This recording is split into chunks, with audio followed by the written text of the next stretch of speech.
The hidden math behind trust and doubt. Trust feels emotional, doubt feels personal, but both are quietly shaped by numbers. To understand why trust and doubt change, we have to return to a time when belief rested on familiarity. People trusted what they could see, who they knew, and what had worked before. Doubt emerged slowly through experience and contradiction. This mattered because trust once grew organically. It was built through repetition, reputation, and shared context. Doubt required effort. Questioning took time. Belief was a default. In a world where information traveled slowly and verification was difficult, trust was the efficient choice. It allowed communities to function, decisions to be made, and relationships to be sustained without the constant expenditure of energy that systematic doubt would have required. Then measurement entered the picture. Reliability was quantified, accuracy was tracked, error rates were calculated. Trust stopped being something you felt and started being something you could justify. At first, this felt empowering. Claims could be checked, sources compared. Confidence could be earned mathematically instead of emotionally. Doubt became systematic instead of suspicious. Skepticism was no longer a personality trait or a social position. It became a methodological commitment, a structured approach to evaluating claims that operated according to rules rather than emotions. But something subtle changed. Trust became conditional on numbers. Belief required evidence, and evidence required thresholds. Falling short by a small margin triggered doubt, even when experience said otherwise. Over time, trust and doubt inverted. Doubt became the default. Trust had to be proven continuously.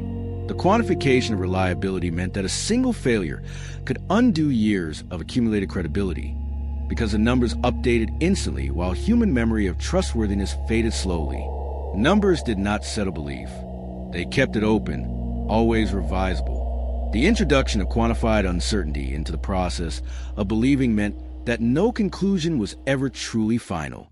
Every belief carried with it the implicit acknowledgement that new data could change it. This was a turning point. Trust stopped being relational. It became statistical. And once belief depended on math, confidence began fluctuating instead of settling. As trust became quantified, doubt gained structure. Errors were logged. Confidence intervals were calculated. Every claim carried a margin of uncertainty. Belief was no longer binary. It existed on a scale. This felt rigorous. Skepticism was no longer personal. It was procedural.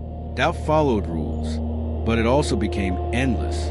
No amount of evidence could eliminate uncertainty completely. Numbers always left room for revision. This mattered because trust thrives on closure.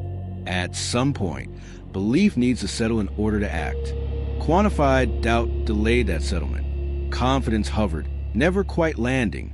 The sense of having arrived at a settled belief, of being able to commit fully to a conclusion, was perpetually deferred by the knowledge that new data could shift the calculation. Belief became a moving target.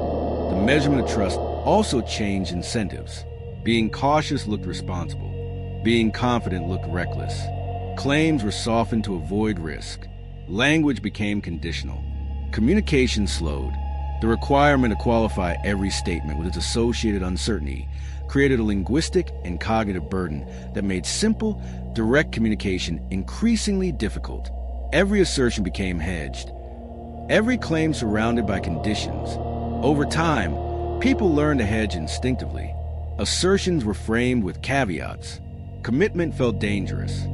Doubt became safer than belief because it could always be defended mathematically.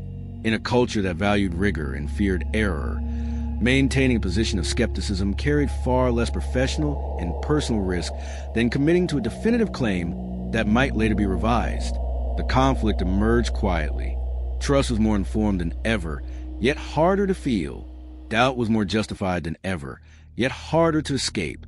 The mathematical framework that supported systematic skepticism was so rigorous and so comprehensive that finding a way back to confident belief felt like an intellectual regression rather than a return to practical wisdom. Numbers had not destroyed trust. They had made it provisional. And provisional trust feels very different from belief that has settled into certainty. The conflict reached its peak when quantified doubt began replacing judgment entirely. Decisions were postponed in the name of more data. Commitment was delayed for higher confidence. Action waited on certainty that never arrived. This is an emotional breaking point. People felt surrounded by evidence and starved of conviction. Every belief came with an asterisk. Every conclusion was accompanied by a confidence interval, a margin of error, a caveat about the conditions under which it held. The clean, simple act of believing something had been replaced by a complex, conditional assessment that never quite resolved into certainty. Every conclusion felt temporary. Trust could rise, but it could never rest. Mathematically, this was inevitable. Numbers are designed to expose uncertainty, not resolve it. The more precisely doubt was measured, the more visible it became. Confidence narrowed instead of expanding. This changed how authority worked. Leaders spoke carefully. Experts hedged. Statement became layered with probabilities. What sounded responsible mathematically felt evasive emotionally. The gap between how experts communicated uncertainty and how the public experienced that communication became a persistent source of frustration and mistrust on both sides. The deeper tension was human. People need trust to act together. Systems need belief to function. When doubt becomes permanent, coordination weakens. Decisions fragment. Without a shared baseline of trust, each actor in the system makes independent calculations, and a collective capacity for coordinated action, which depends on a minimum level of shared belief, gradually erodes. Responsibility diffuses.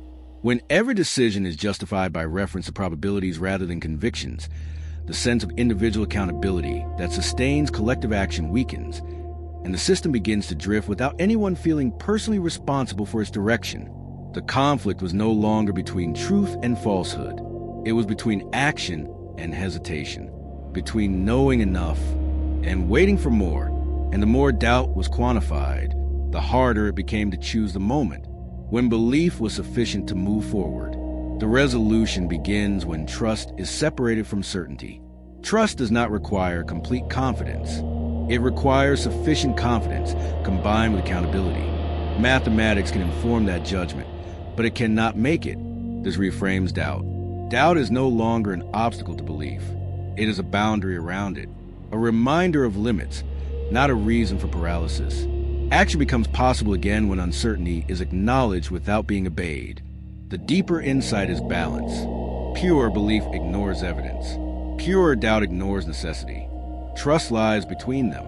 It is a decision, not a calculation. A decision that must be made with full awareness of the risks involved, and with the understanding that perfect confidence is not a prerequisite for meaningful action. Numbers change how trust is justified.